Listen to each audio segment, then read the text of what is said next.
একদিন ছিল একটি শান্ত সবুজ বন। সেই বনের মাঝখানে ছিল একটি সুন্দর পুকুর। পুকুরটিতে থাকত একটি কচ্ছপ।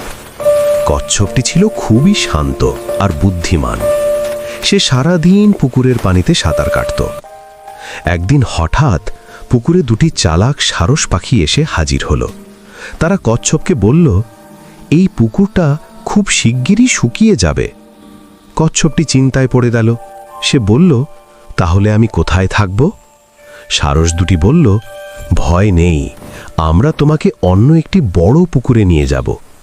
তারা একটি লাঠি নিয়ে এলো, বলল, এই লাঠির মাঝখানে মুখ দিয়ে শক্ত করে ধরে রাখবে, কিন্তু মনে রেখো পথে কোনো কথা বলবে না। কচ্ছপ রাজি হয়ে গেল। সারস দুটি লাঠির দুই পাশ ধরে উড়ে চলল। নিচের লোকেরা কচ্ছপকে উড়তে দেখে হাসতে লাগলো। তারা বলল, দেখো কচ্ছপ উড়ছে। কচ্ছপ রেগে গেল। সে বলতে গেল, আমি উড়ছি না। আর ঠিক তখনই সে মুখ খুলে ফেলল।